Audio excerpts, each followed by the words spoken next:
When you're a member of the family, from Secret Agent in Voorkamer Stories by Herman Bosman. Well, anyway, here was this stranger, Losper, a middle-aged man with a suitcase, sitting in the post office and asking Yuri Stein if he could put him up in a spare room for a few days, while he had a look around. "I'll pay the same rates as I paid in the boarding house in Zeerust," Meneer Losper said. "Not that I think you'd overcharge me, of course, but I'm only allowed a fixed sum by the department for accommodation and travel expenses." "Look here, Neef Losper," Yuri Stein said. "You didn't tell me your first name, so I can only call you Neef Losper." "My first name is Org," the stranger said. "Well then, Neef Org," Yuri Stein went on. "From the way you talk, I can see that you're unacquainted with the customs of the Groot Mariku. In the first place, I'm a postmaster and a farmer, and I don't know which is the worst job, what with money orders and the blue tongue. I've got to put axle grease on my mule cart and sealing wax on the mailbag, and sometimes I get mixed up. Any man in my position would. One day I'll paste a revenue stamp on my off mule and brand a half moon and bar on the Beckersdal mailbag. Then there'll be trouble. Trouble with my off mule, I mean. The post office won't notice any difference. But my off mule is funny that way.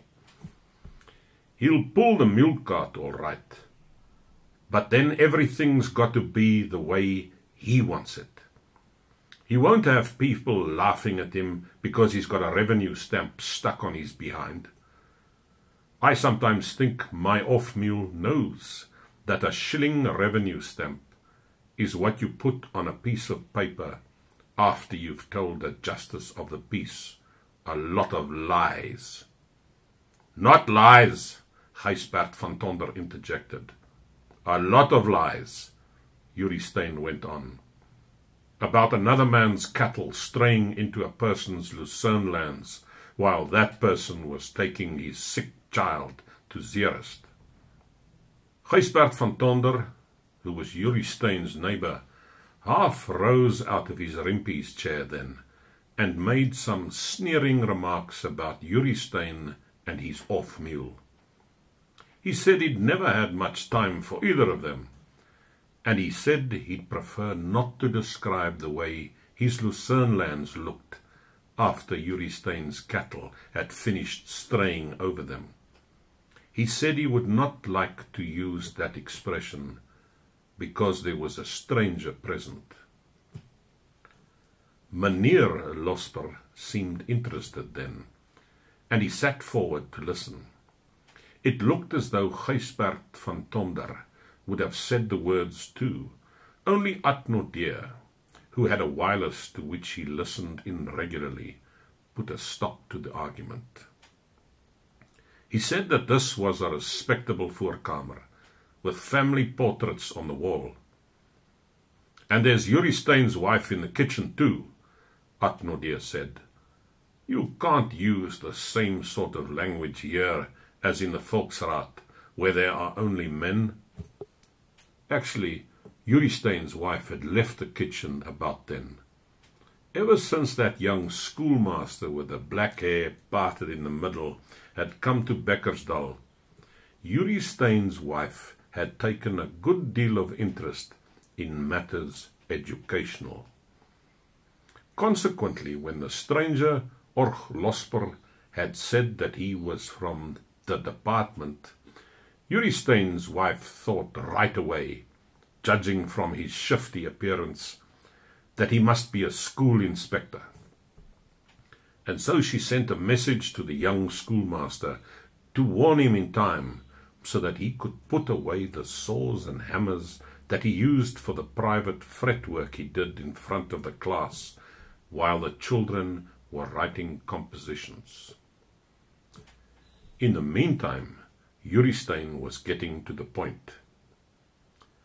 "So you can't expect me to be running a boarding house as well as everything else, Neef Org," he was saying.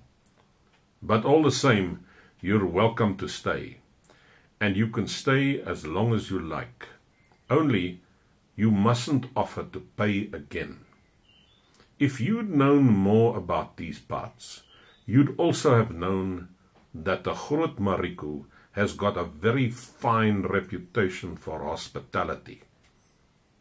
When you come and stay with a man, he gets insulted if you offer him money. But I'll be glad to invite you into my home as a member of my own family." Org Losper then said that that was exactly what he didn't want anymore. And he was firm about it too. "When you're a member of the family, you can't say no to anything," he explained. "In the Palansberg, I tore my best trousers on the wire. I was helping, as a member of the family, to round up the donkeys for the water cart. At Nitverdient, a large white bit a piece out of my second best trousers and my leg.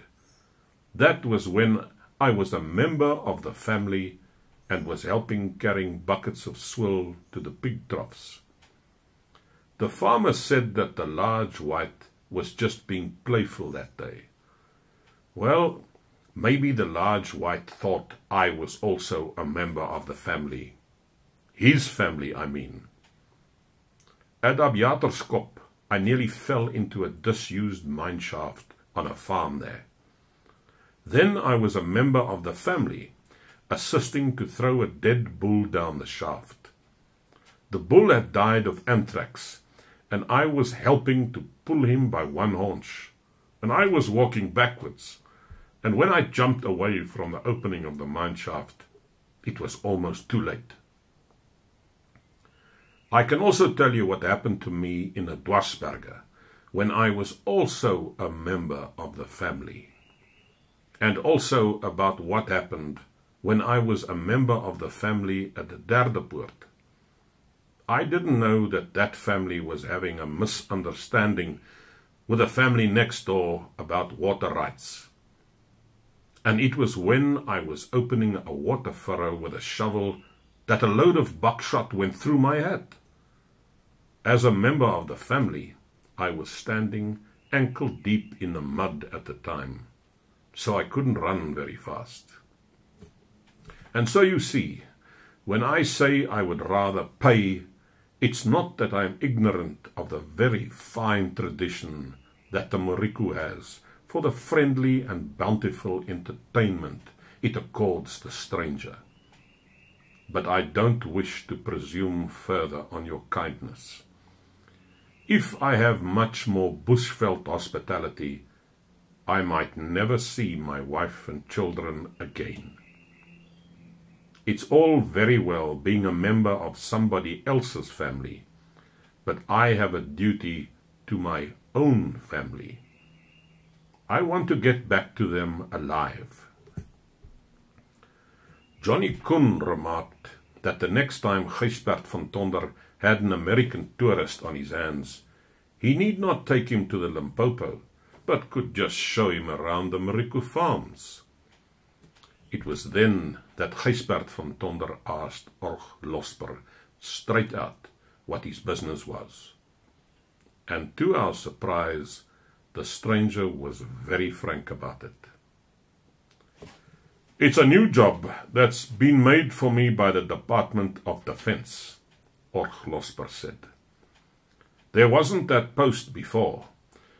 You see, I worked very hard at the last elections, getting people's names taken off the electoral roll. You've no idea how many names I got taken off. I even got some of our candidate supporters' names crossed off.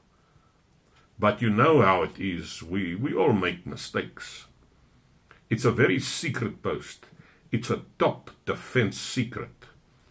I'm under oath not to disclose anything about it. But I am free to tell you that I am making certain investigations on behalf of the Department of Defense. I'm trying to find out whether something has been seen here. But of course, the post has been made for me, if you understand what I mean. We said we understood all right, and we also knew that since he was under oath about it, the nature of Org Losper's investigations in the Groot Mariku would leak out sooner or later. As it happened, we found out within the next couple of days. A Mahalapi who worked for Adrian Geel told us. And then we realized how difficult Org Losper's work was. And we no longer envied him his government job, even though it had been specially created for him. If you know the Matosas, you'll understand why Org Losper's job was so hard. For instance, there was only one member of the whole Mtosa tribe who had ever had any close contact with white people. And he had unfortunately grown up among the trekboers, whose last piece of crockery that they had brought with them from the Cape had got broken almost a generation earlier. We felt that the Department of Defense could have made an easier job for Org Losper than to send him around asking those questions of the Mtosas, they who did not even know what an ordinary kitchen saucer was, let alone a flying one.